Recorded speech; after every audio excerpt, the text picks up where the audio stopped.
I'm Dr. Seema Palian, and I would first of all like to thank all of you to join me in today's session.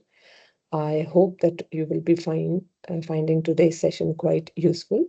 So, as you all know, that till now we have been doing the NMC OSCE training for the adult mental health and pediatric specialty, but now we are coming up with the other specialties as well. And as a result of it, we are one of the specialty we are starting is the midwifery. And in today's session, I would be going through introducing the midwifery NMC OSCE. So we will be discussing that what exactly it is, how it is going to be conducted, how many stations, what are the station timings, and all those kind of things. So I hope that it is going to be very helpful for you to understand that how the midwifery OSCE is placed and what all other stations and the results and all those sort of things. So let me just share my presentation and then we can go through it.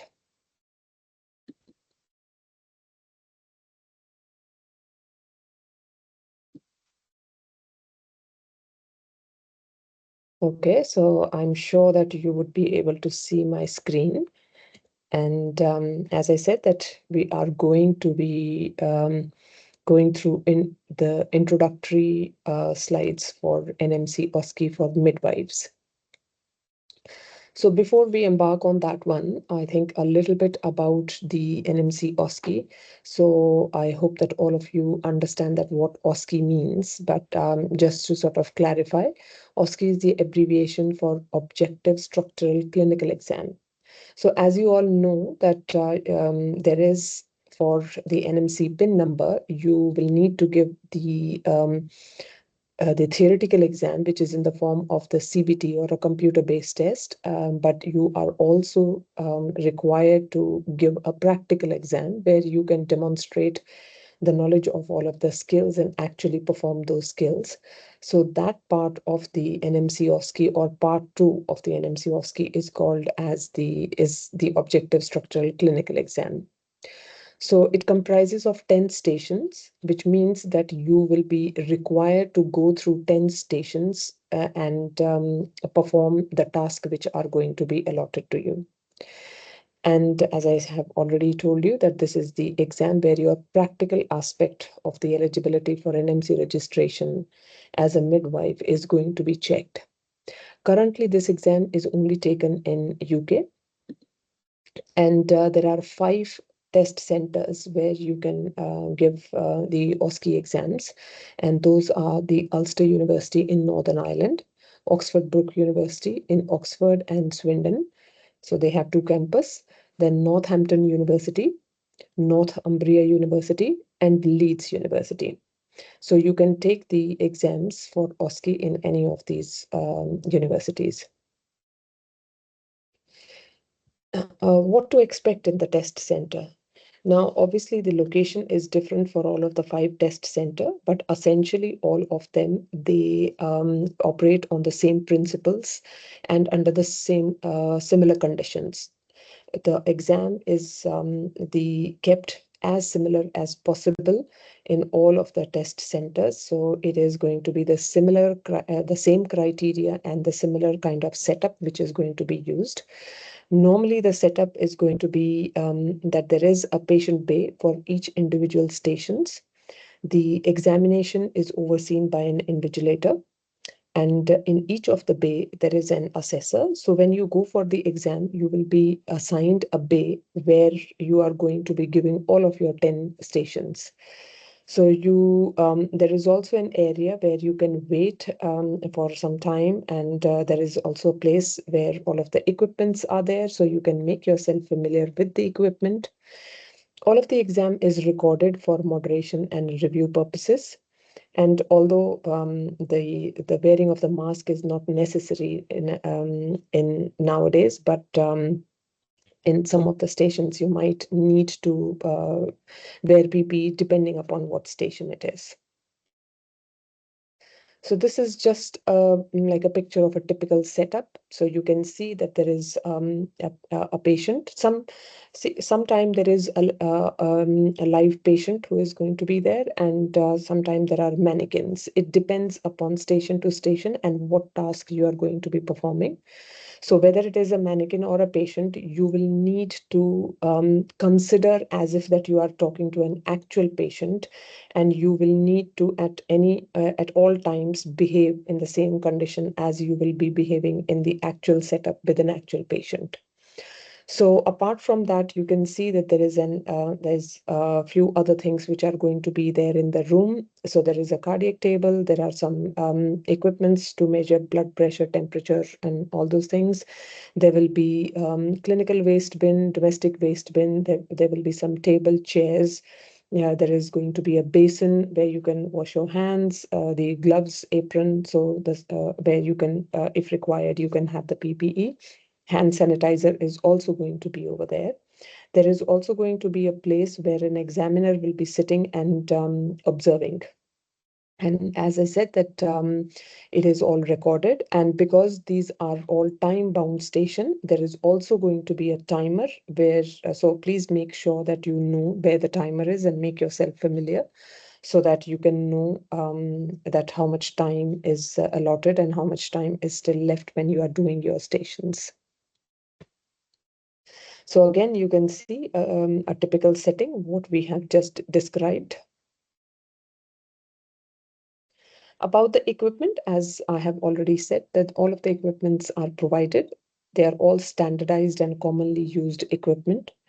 And you can get yourself familiar with the equipment.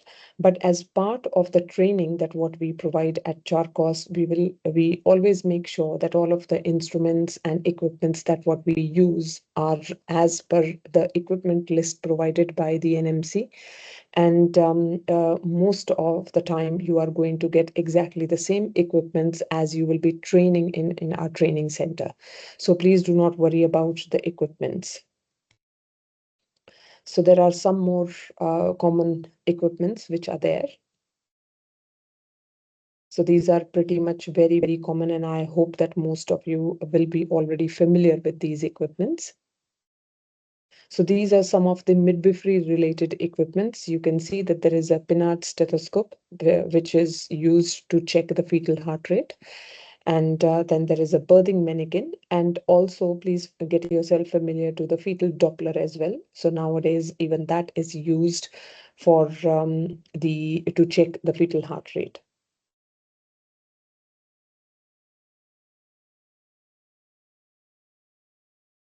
So then coming to, once we have gone through the equipments, then coming to that how are the stations placed, how long it is going to take. So normally it takes around 3 to 4 hours to complete your exam. We have already said that the exam will comprise of 10 stations. So out of these 10 stations, the 4 stations are going to be for APIE. Now that means that it is the assessment, planning, implementation, and evaluation. Now these 4 stations are going to be always together and in the same sequence. Then you are going to get skills. So the skills there are there are 4 skills that you will need to go. Sometimes some of the skills can be paired, otherwise you are going to get a separate skills as well. Then you will need to do 1 professional value station and 1 evidence-based station. So professional values and evidence-based, they are written stations. Apart from the exam time and the stations, it is also important to understand that on the same day of the exam, you are also going to have all of your original documents checked. So that because that is one of the sections on the NMC portal that needs to be completed for you to go ahead and get the NMC PIN number or registration. So please make sure that you are going to be carrying all of your original document that you have submitted as part of your NMC application.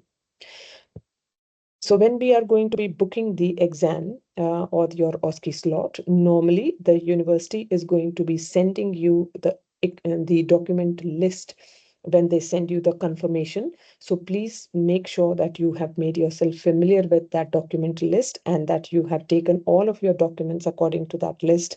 And there are a few of the sections that you need to complete on that document list as well. So please make sure that you are aware of that one. We would also be making sure that when you come for the training that we check that one and we guide you to complete that one. So once you have given the exam, the result usually take around 5 working days. So within the 5 working days, you will get your results. Sometime it comes on the very next day as well, but please give yourself around 5 days for the exam results to come. Once you have got the exam result and you pass, then normally your PIN number can take somewhere around 30 days for you to get your PIN number. Now, normally you will be getting an email to say that your PIN number has been given or you have got your PIN number. But also please make sure that you check your portal regularly, the NMC portal, because sometime if there is any query, then they would be raising that query on your NMC portal. So please make sure that you check that regularly. Okay, now coming back to the individual stations. So as I've already told you that there are 4 stations which are going to be together. So these are like APIE. So A stands for assessment, P is for planning, I is for implementation, and E is for evaluation.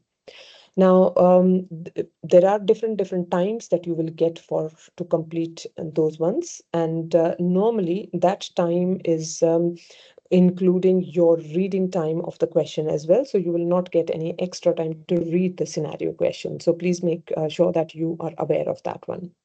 API is always going to be in the same sequence. So you are always going to get assessment first and evaluation as the last one.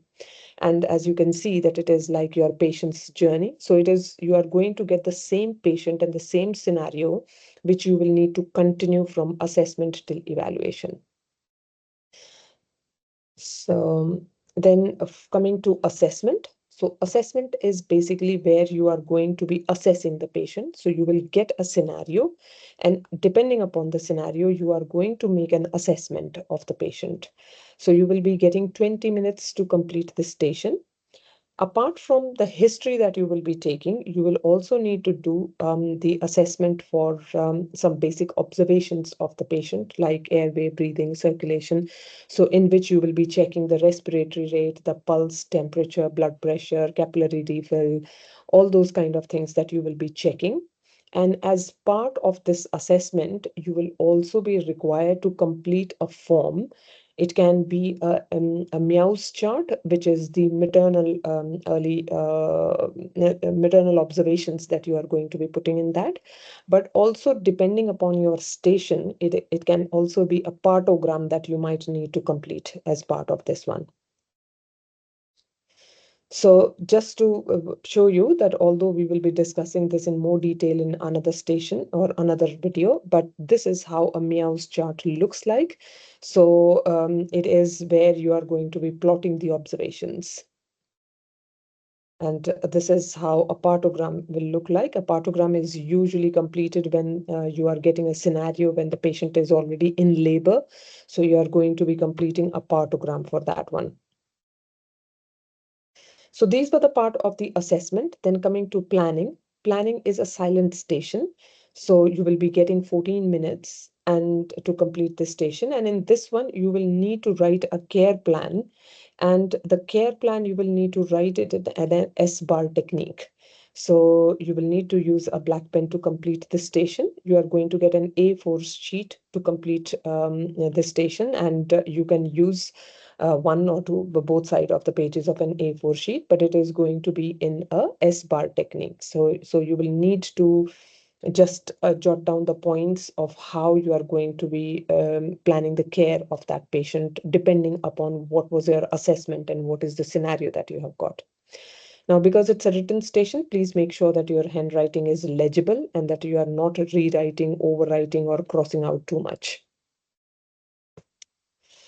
Then after the planning will come the implementation station, which is the station where you are going to be implementing or giving the medication to the patient. Now you will get 15 minutes to complete this station. And it is going to be very, very important that in this station, you make sure that you have checked the identity of the patient, the allergies, and when you are giving out the medication, that you check all of the R's of the medication, such as the right patient, right route, right medication, right duration, right frequency, all those kind of R's you will need to check to make sure that you are able to demonstrate that you are a safe practitioner and you know how to safely dispense the medication. Very important to sign the medication chart as well once you have given the medication. Also, it is very important to have the knowledge of the medication, because if you don't have the knowledge, it is going to be very difficult to explain and to find out that whether it is the right medication. So please learn about the medications as well. Then comes the evaluation. Now, evaluation is again where you are going to be giving a verbal handover of the patient. So it is a verbal station, although you will be getting all of the documentation, and you can utilize the time to write down your handover before you are actually going to give a verbal handover. So you will be getting 8 minutes to complete this station, and you will be given all of the paperwork of your previous stations as well, like from the assessment, your planning, implementation. So you will be given everything.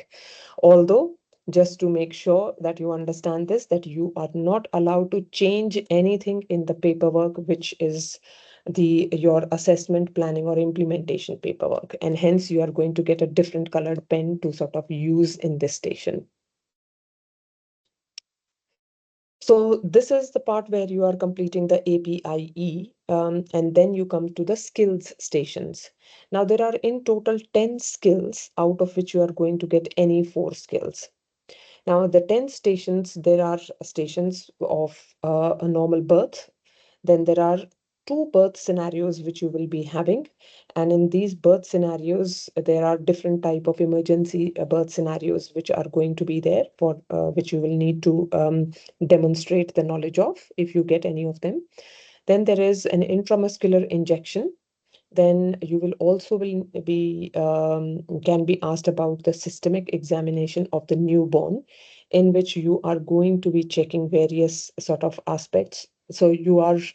You might be required to check the hips, eyes, and the various other sort of aspects of the newborn, to make sure that there is no anomaly which is there. Then the removal of urinary catheter. So you will need to demonstrate the removal of your urinary catheter, IV flush, and VIP marking. So that is there where you will need to figure out the VIP score and also give IV flush. Then there is 2 postnatal marking criteria as well. And then there is a scenario of complex birth. So these are the 10 scenario, out of which you can get any 4 scenarios. Then come to the professional values and evidence-based. So for each, there are 2 scenarios, 2 for professional values and 2 for evidence-based, out of which you are going to get any one from each of them. So you can get from between the 2 professional values, you can get any one, and similar with the evidence-based. These are also written scenarios, and you will be getting a A4 sheet where you will need to write about these scenarios, your professional values and evidence-based. Please make sure that in both of these, that you are making it as near normal to the scenario as possible, and you are making it a very, depending upon the scenario, you are writing it, and not just following the criteria and just writing the criteria over there. So these were like how your exam is going to be conducted, and the APIE skills, and your professional values and evidence-based. Now, most of the time, it is important to know that what could be the common mistakes which people make. And majority of the time, it is the lack of communication, whether it is a non-verbal or non-verbal. It is between the patient and or with the assessor as well, making sure that you make very clear of what you are doing, why you are doing. Not reading or understanding the scenarios and the instruction is another thing. Then time management. So it is important that you complete all of your scenarios within time. Hand hygiene, infection control is another thing that it is very, very important that you make sure that you are following all the infection control measures. If you do not check for simple things like allergies or patient identity, then that is also a very common mistake people make, which leads to failure. Then it is important to always take patient's consent for any intervention that you are doing and to always maintain the patient's safety. Then another very common reason for failure is also incorrect or incomplete documentation. For example, if you do not sign any of the forms, if you do not sign after you have administered the medication, that can lead to failure because that would mean that you have not completed the task. Now, this is a little bit about what means as the OSCE pass, or if you fail the OSCE stations. So for pass, you will need to pass all of the 10 station. And if you have failed even in one station, it is going to be considered as fail. You will need to only give those stations again as a reset, the one which you have failed into. So if you fail in one station only, so you will need to only give that station as a reset, and your scenario is going to be the same one. So please do not get confused or do not get worried about that one. So if you fail from 1 to 7 station, so your reset is going to be at the 50% cost. But if you fail 8 or more than that station, then you will need to pay the full 100% of that, and then you will be given the reset. And so you will be getting 3 attempts to pass your exam.